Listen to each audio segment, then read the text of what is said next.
Abusia Afia Pokuaa Okoman pesie asa ababe kasa. Na this time round ne de aye esu ene edwadwo na chese yenu abai etwa. Na chese woni su ni mu no na ni name Afia Pokuaa enso so ababe kasa. Na ose wono de ombleme wono ni name Afia Pokuaa no nemom media house kro no omumom na ose komu dumade no. O kasa na ose komu tia na naso ye nkasa sa abusia ya ofa Oheneba Ntim berema enso so ede adesre ama Manhyia ehemfo wo nyina se we de kotodwe egu fom omuntie na omu ehunu Afia Pokuaa mobo na de adru no anhya bibi a eye bibi bone anhya bibi bone betimi ato abaya no fi se wanu ne ho na fade a wo faaye ene bibia e kyese Afia Pokuaa enu ne ho abusia we ni nsem a me ba bebie mu na kyese mewuram na mama wate ase na de obia aka bia no me de asomo santi mesre se wo be subscribe to channel no share video a wo hwe ama onua bi nsa tumi aka na obi a wachire wadwen afa video a wo hwe ho e wo comment section na bibia no atimi aye kama time heba mesha e dra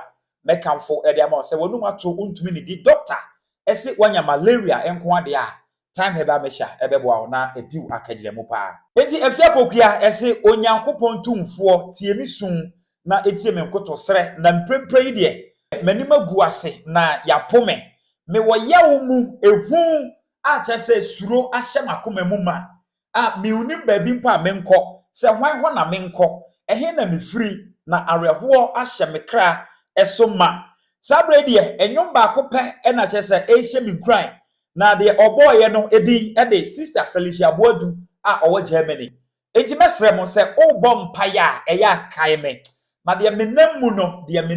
abusua nyame na meka o se abusua de wonamu nti ye bo mpaya ye nkai no ohia ye mpaebo no ene de nyina abusua ohia ye mpaebo no ene de nyina wutimu se de wonamu no eha ne pa yetie enwom a ehye ne nkran no emra na yenko eye Afia Pokuaa Vim lady akache na de ono so aka afa nsemi ho no yemfa nsomo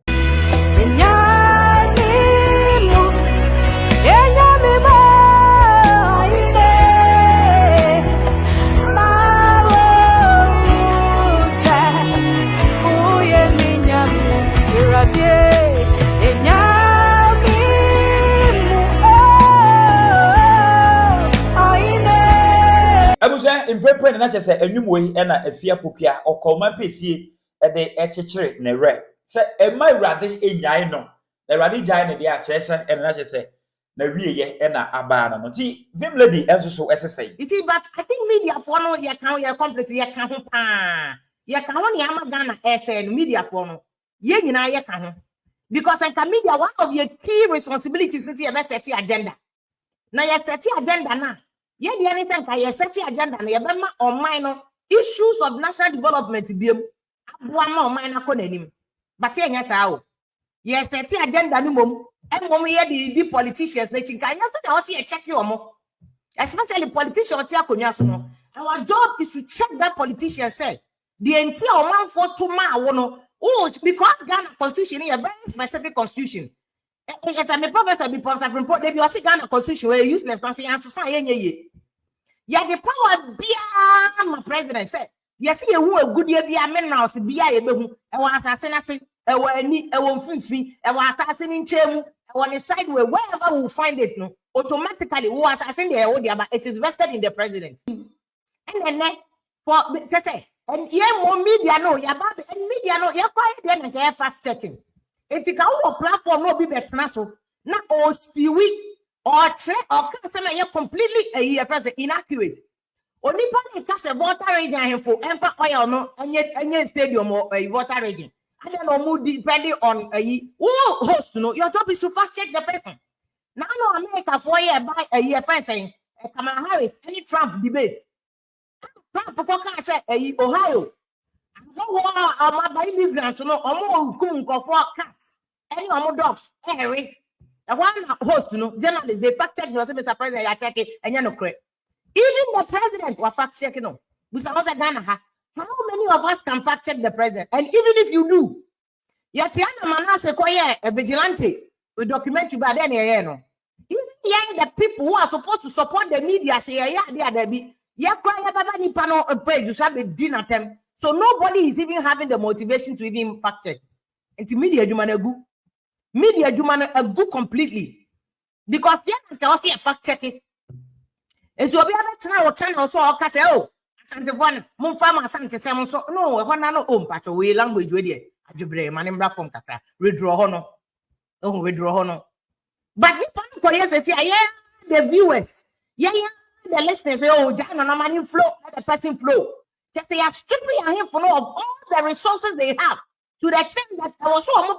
oh, me pet V8, okay, Mama time, or you call Mama call rounds no 2020 or 2016, or you know, now, Mr. President, and you can't be my henna. And so but the questions are the we do not give them anything. And they just saw him be on wire resourceful. Talk we have fed it. You are what talk we have fed and Casa call China. Ecofa invested, Baby C, gas plant, whatever. Boom. Gas plants. We have not even given that man his flowers. Talk we have fed it. Yanko Ponshan, Nana me bold in my sorry. Talk me bold in my sorry. This man gave us a gas plant, and it is one of the gas plants that produce gas to the national grid. And you know, I can do so. The end can you try to say you. And then the teams to me is more committees our regions no. What the politicians have failed to do, what the regional ministers have failed to do, district assemblies, because they have BIA to Galam say BIODC or Amanda. But DC BIA man car, DC BIA to Petrogunicamo. You see, but I don't know to say for instance, Otumfuo Asante Mine lady ya problem no. Abusenti yaye wofa Oheneba Ntim berema ete nsem a Afia Pokuaa abeken se enwom ba ko pe ene hye nkwa se me wofa ase bi tuufo a eya afa ni mu de be kan wanim ama wahu level dem o de won say koka ne de ensi manhyia saa okay enti mo boys na mo twa ho ahia mo ya manana no mahu se mo ye bia na ye wrong ababa woni duku na mutu ye na ye wrong ne nanana mo na ka ase muntu a total disrespect. It is a penny for no be from one. No more channel. Say Pacho. Because Ojitu Pachawa would do when he died. Amount. A first, even say, if you not Mukurana, the moment our Pacho no would decant the need ama. Yeah. It first and I'm on radio. Second, or Troye. Third, would do Manhyia. The make out here. Hey. And na okoye nso obunku tujwe be an hour and then na mafo aba no bebre mu ade enti obi betumi aka se won go o man so wo ma o kire se stay ombu enti no so wo ma no so na mi kire wo de onyaje to mu se mefro ka kokuma se ba bi a me ko na ka se minim danger me ko face se mi ko wura Manhyia onimu se wafom nti no or risking a life ekoy iteno your first attempt ya kire se wo de obu amasante ne Manhyia but onyate ase etu ne nan eba himfie ho ne your first sign of respect ya wode ama Manhyia ene asante sebe mpredu asan wada woroma o obetumi akasa menko se onfiri kumase anam eboa ena won fira santemam she can decide say I won't go if I try to fracture say obi antimi ko chekere no anam eboa ye woni pa bebre so ho no mo a wo mu a wo fom kwana so mpa bakasa mempa che obi a enkyere say wo mu em so no a wo wie ye na ohu fire na eba no nani ba ne ho so interfere wo da bi wo fra yituma yeah so eno ye one sign of genuine remorse. Okay. Say na kuma bubu kanetete na nka yeda enso mu. Inte yitmana we fura in the first place actually say kwama ne nsa so. Oh, sanity. Yes, why accept defeat. Yeah, katachie. Ana. Yes, sign e by a humble appeal. Gas be can say yeshiba me. And am de sa adesre efa fidie we so e dia koma nananom atrankonwa ahemfo a e wo Manhyia e ya appeal ya mede ahobrase okay obuo eni die enka mensem fata o ba se ye nyina yo platform a yetimi kasa fam e ma ne kɔ akyirikyiri dia na ye de adesere sonko beto o monim sɛ ɛyɛ o man kasa enana Afia Pokuaa na nokɔpae na wan kasa yie na kasa ne kuti asanteman ne ohenkese ɔte kɔkɔɔ so na setu asantema wura na no kuti aye obi wo ha wo twasa wo nim sɛ na chiachia ene mprepi obi wo ha bibi wo ha wonye but ne ba bi ewia sɛ kodu nipa bitimi kɔhye nipa bi achi na wo mu yisu wo mo de wo mo yɛ nneɛma so ono a wo wie ye na wo hu fire na eba no na ni ba ne ho so intefiri wo da bi wo fra yituma so eno yɛ one sign of genuine remorse. Okay.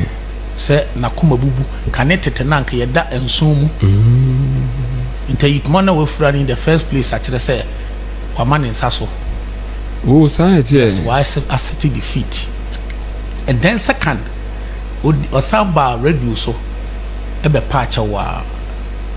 be crowd ya make say ofum pani anya radio so. Yeah. Then social media na pacha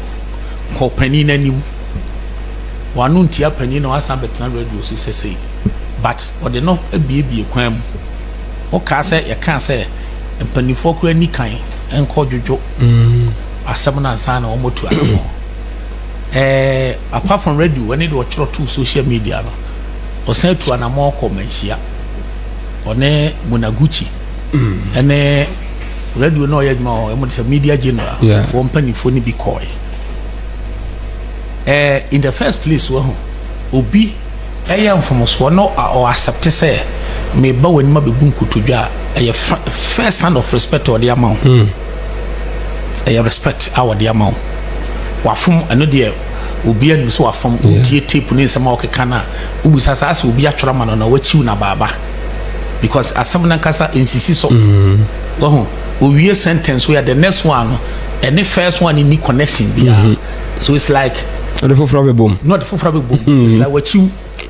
and our recite we communicator abi hu say aha on sa asem de asem a